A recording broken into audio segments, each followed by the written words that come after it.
Doctor বসন্ত কুমাৰ গোস্বামীদেৱৰ যিটো প্ৰথম কথা আপুনি ক'লে যে মুছলমান মানে বিদেশী নহয়, এই কথাটো সঁচা। মুছলমান মানেতো বিদেশী হ'ব নোৱাৰে, সেইটো কথা তেওঁ ঠিকেই কৈছে। কিন্তু তাৰ পিছত তেওঁ যিখিনি কথা কৈছে, মই ভাবোঁ সেইখিনি ক্ষেত্ৰত তেওঁ অধিক সংযমী হ'ব লাগিছিল। কাৰণ ৰাজনৈতিক দলৰ নেতাই বা কোনোবা এজন ৰাজনীতিবিদে কেতিয়াবা যিটো অঞ্চললৈ যায়, সেই অঞ্চলৰ মানুহৰ মনটো ভাল লগাবলৈ, প্ৰয়োজনাধিকভাৱে ভাল লগাবলৈ কেতিয়াবা কিছুমান প্লেয়িং টু দ্য গেলেৰী বুলি কয়, তেনেকুৱা ধৰণৰ কথা কয়। যিটো কথা ক'লে যিখিনি মানুহ আছে সেই জনসমষ্টিৰ মানুহখিনিয়ে ভাল পাব।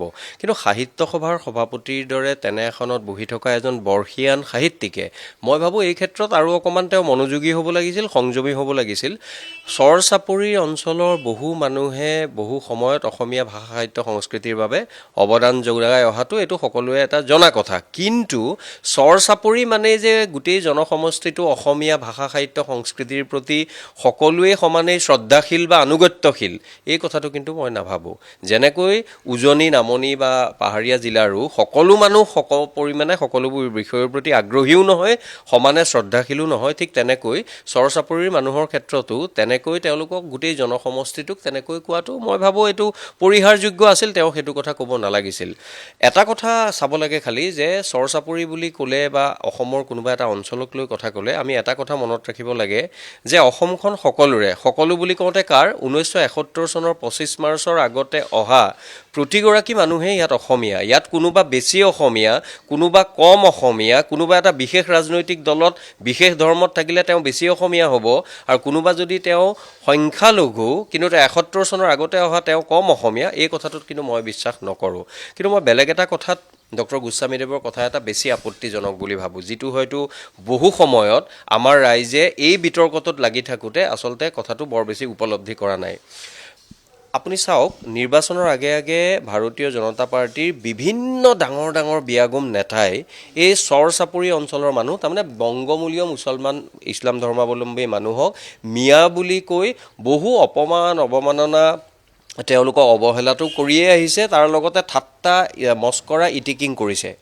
তেনে সময়ত মই কিন্তু ডক্টৰ বসন্ত কুমাৰ গোস্বামীয়ে কেতিয়াও কোৱা শুনা নাই যে এই কথাটো এইজন মানুহে কোৱাটো ভুল হৈছে। তাৰমানে কি বুজাব, এসপ্তাহ দুসপ্তাহ আজি এমাহৰ আগলৈকে যেতিয়া অসমৰ ইমান কেইগৰাকী নেতাই এই জনসমষ্টিটোক যেতিয়া ইমান ভেঙুচালি কৰিছিল, তেতিয়া কিন্তু ডক্টৰ বসন্ত কুমাৰ গোস্বামীয়ে কোৱা নাছিল। সেইবাবে ডক্টৰ বসন্ত কুমাৰ গোস্বামীদেৱৰ কথাটো আজি গ্ৰহণ কৰিবলৈ টান হৈছে। যদি বসন্ত কুমাৰ গোস্বামীয়ে নিৰ্বাচনৰ আগতো ক'লেহেঁতেন যে ঠিক আছে আপোনালোকে নিৰ্বাচন খেলক, কিন্তু এটা জনসমষ্টিক আপোনালোকে ইমান ঠাট্টা মস্কৰা, ইমান অৱহেলা নকৰিব, অৱমাননা নকৰিব, তেতিয়া তেওঁ আজিৰ কথাটোত কিছু গ্ৰহণযোগ্যতা পালেহেঁতেন। কিন্তু আজি এইটো প্ৰেক্ষাপটত 5 দিনমান আগতে তেওঁকতো দেখিলোঁ যে এইখন চৰকাৰৰ তেওঁ সাংঘাতিক জয়গান গাইছে। জয়গান গোৱাটো মই বেয়া পোৱা নাই, মই জয়গান নাগাওঁ, কিন্তু মই বেলেগে গালে বেয়া নাপাওঁ। কিন্তু স্থিতি মানুহৰ একে থাকিব লাগে। 5 দিনৰ আগতে তেওঁ চৰকাৰৰ জয়গান গালে, মানে মুখ্যমন্ত্ৰীৰ, আৰু এতিয়া 5 দিনৰ পিছত তেওঁ কলগাছিয়াত গৈ বেলেগ এটা কথা ক'লে। তাৰমানে ইমান দিনে মুখ্যমন্ত্ৰী বা এই দলটোৰ ইমান বিয়াগুম নেতাই যে এই জনসমষ্টিটোক ইটিকিং ঠাট্টা মস্কৰা কৰিছিল, সেই কথাখিনি কলগাছিয়াত গৈ পেলাই তেওঁ পাহৰি গ'ল নে তাৰ মানুহক ভালৰি লগাবলৈ এইখিনি কথা মানুহে পাহৰি যাব বুলি ভাবিলে? মানুহে পাহৰিব পাৰে, মই অন্ততঃ পাহৰা নাই, আৰু মোৰ নিচিনা হাজাৰজনে হয়তো পাহৰা নাই।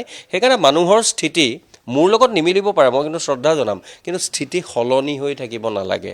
5 দিনে 6 দিনে যলৈকে যাওক সেই মানুহক ভাল পাবলৈ মই ভাবোঁ মানুহে ভাষ্য প্ৰদান কৰিব নোৱাৰে। আৰু শেষত মই এটা কথা কওঁ, তেখেতৰ কথাটো মই পুনৰ দোহাৰোঁ, মুছলমান মানেই বিদেশী নহয়। লগতে আৰু এটা কথা কওঁ, চৰ চাপৰি মানে সকলোৱে অসমীয়াক একেবাৰে বুকুত আপোন কৰি লৈছে, সেইটোও নহয়। কিন্তু বুজন সংখ্যক চৰ চাপৰিৰ মানুহে অসমীয়া ভাষা, অসমীয়া সাহিত্য, অসমীয়া কৃষ্টিৰ প্ৰতি শ্ৰদ্ধাশীল, তেখেতসকলক মই সদায় সন্মান জনাওঁ।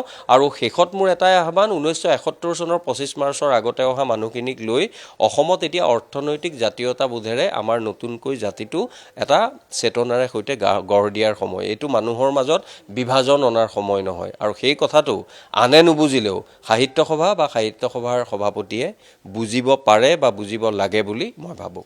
তেওঁ আন এটা কথা কৈছে, শিক্ষাৰ মাধ্যম আৰু মাতৃভাষা, গোটেই বিষয়টো তেওঁ একাকাৰ কৰা বুলি প্ৰশ্ন উত্থাপন কৰিব বিচাৰিছে। যিটো বিষয়টো লোকপ্ৰিয়তো এক প্ৰকাৰে মানে উল্লেখেই আছে যে যিসকলে মাতৃভাষা হয় তেওঁলোকেতো বাংলা ভাষী হয়, বা যিসকলে ধৰি লওক আপোনাৰ তেওঁলোকে অসমীয়া মাধ্যমত পঢ়ে তেওঁলোকেতো ভাষাটো অসমীয়া বুলি ক'ব নোৱাৰে। এনেধৰণৰ বহুত তথ্য আছে। গতিকে তেওঁৰ কথাখিনি কি ক'ব বিচাৰে? নহয়, মই নাজানো, এইটো এটা বিভ্ৰান্তিৰ সৃষ্টি হয় তেওঁ যিটো কথা কৈছে, বা এনেও এটা কথাত বিভ্ৰান্তিৰ সৃষ্টি কৰে যে আপোনাৰ কি হয়, মানুহে ভাবে যে মাতৃভাষা মাধ্যমত অধ্যয়ন কৰিলে সেই ল'ৰা বা ছোৱালীজনীৰ নিজৰ ভাষা সাহিত্য সংস্কৃতিৰ প্ৰতি সাধাৰণতে কিন্তু এইটো হয় যে তেওঁলোক বেছি শ্ৰদ্ধাশীল হোৱা দেখা যায়। ইংৰাজী মাধ্যমত পঢ়িলে সকলো নহয়, আমাৰ ডক্টৰ উদয়ন মিশ্ৰ, তিলোত্তমা মিশ্ৰ, তৰালী শৰ্মা, পাপন, ময়ূখ হাজৰিকা মোৰ লগৰ, তেওঁলোক ইংৰাজী মাধ্যমত পঢ়া, কিন্তু অসমীয়াৰ প্ৰতি তেওঁলোকৰ অৱদান বহু অসমীয়া মাধ্যমত পঢ়া মানুহতকৈ বহু বেছি। মাধ্যম কেতিয়াও হেঙাৰ নহয়, কিন্তু সাধাৰণতে কি হয় যে আপুনি যিটো মাধ্যমত পঢ়ে সেই ভাষাটোত আপোনাৰ বহুবোৰ কাম কৰিবলৈ সহজ হৈ পৰে। গতিকে তেওঁ সেই কথাটোৱে হয়তো ক'ব বিচাৰিছে, কিন্তু বৰকৈ স্পষ্ট হোৱা নাই। তেওঁৰ কথাবোৰ স্পষ্ট হ'বলৈ হ'লে মই ভাবোঁ কেতিয়াবা সাময়িকভাৱে তেওঁক কোনোবাই বেয়া পাব পাৰে। তেওঁ ভাল পোৱা বেয়া পোৱাৰ ঊৰ্ধত গৈ জাতিটোৰ বাবে, সাহিত্যৰ বাবে, সংস্কৃতিৰ বাবে তেওঁ আচলতে কিছু কথা কৈ যাব লাগে। বিশেষকৈ এই কথাটোত তেওঁ যি ধৰণৰ 5 দিনৰ আগতে জয়গান গালে চৰকাৰৰ, এতিয়া চৰকাৰে যাক গালি খপনি পাৰি থাকে তেওঁলোকৰ জয়গান গাইছে, এই কথাবোৰে মানুহক বিভ্ৰান্তিত পেলাইছে। আৰু সামাজিক মাধ্যমতো হয়তো তেওঁক কিছুমান মানুহে এনে কথা কৈছে যিবোৰ দেখি আমিয়ে দুখ পাইছোঁ।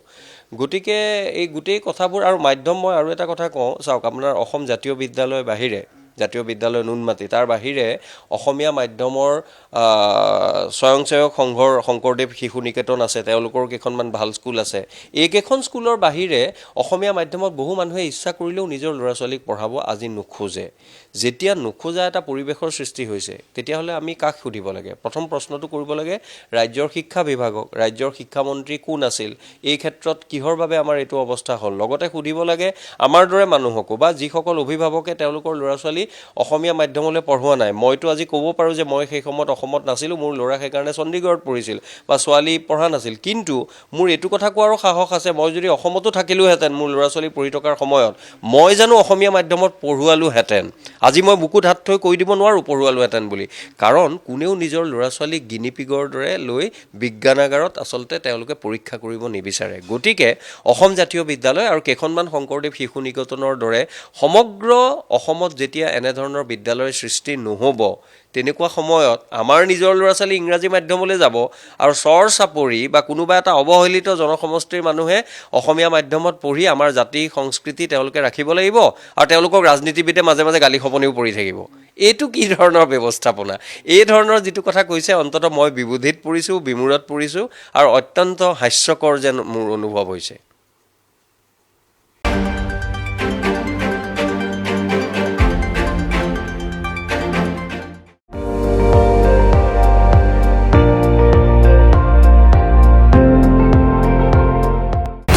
আপুনি চাই আছে ND24, সৰ্বশ্ৰেষ্ঠ নহয়, সৰ্বোত্তমৰ দৌৰত।